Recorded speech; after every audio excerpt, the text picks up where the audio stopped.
Le village qui disparaît, chronique d'un lieu effacé. Au cœur des vieux registres poussiéreux de la bibliothèque de Saint-Marcel, il existe une mention si discrète qu'on la prendrait presque pour une erreur de plume, Bellerive. Un nom isolé, glissé entre deux paroisses, noté sans date précise, sans chiffre de population, sans sceau officiel.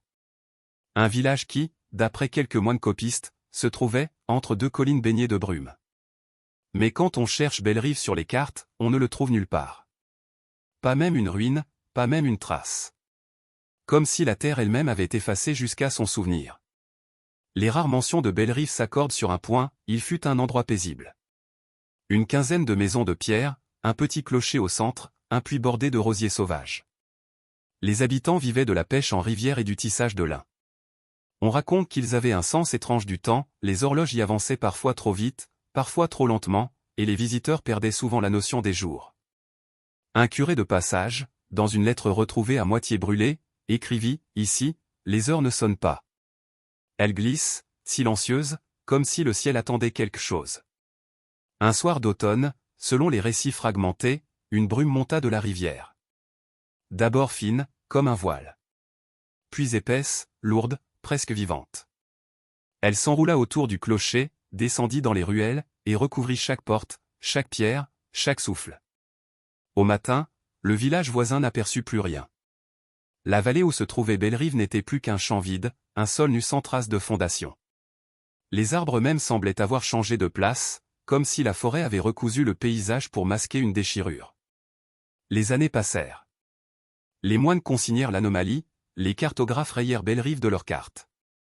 Le nom disparut peu à peu des registres, comme un mot que personne n'ose plus prononcer. Et pourtant, certains voyageurs jurent encore, les nuits de pleine lune, apercevoir des lueurs dans la brume au fond de la vallée. Des points dorés, comme des lampes à huile qui tremblent dans le vent. Les chiens se mettent à gémir, les chevaux refusent d'avancer.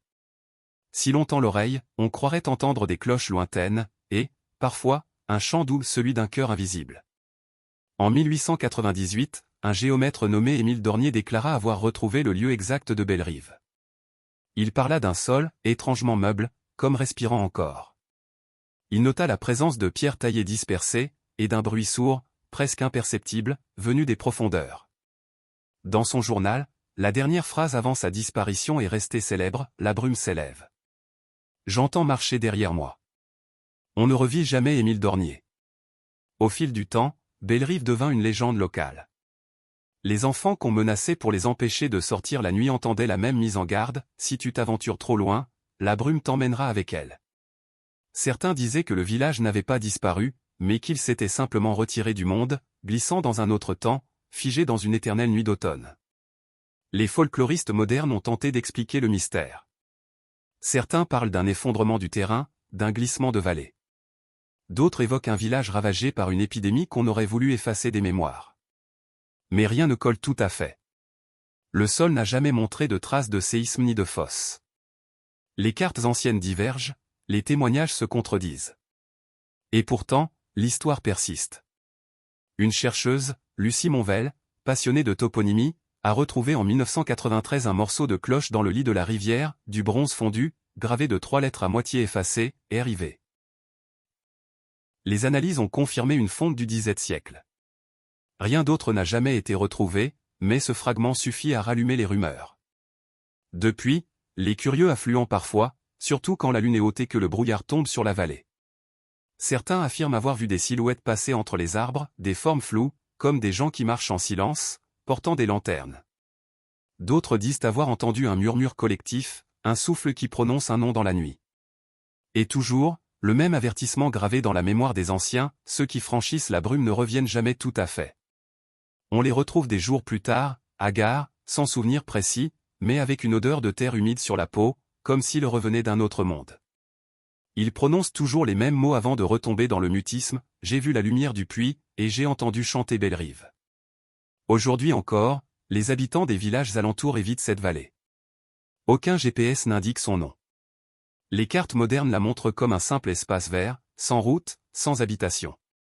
Mais les plus vieux, ceux qui se souviennent encore des histoires murmurées à la veillée, regardent parfois vers l'horizon quand la brume se lève, et murmurent. Le village cherche sa place. Et peut-être, quelque part entre deux battements du monde, Bellerive existe encore. Un lieu suspendu entre le souvenir et l'oubli, où le temps s'est arrêté pour protéger ses habitants du reste du monde. La nuit, si tu tends l'oreille, tu entendras peut-être un carillon lointain, léger comme un rêve. Ce sera Bellerive, qui t'appelle, doucement, sans hâte. Mais prends garde, la brume connaît les curieux. Et une fois qu'elle t'a remarqué, elle ne t'oublie jamais. Et toi, crois-tu que Bellerive existe encore, quelque part derrière la brume? Si cette histoire t'a fait frissonner, laisse-moi ton avis dans les commentaires. Et abonne-toi au Royaume des Récits pour ne jamais perdre le fil des légendes oubliées.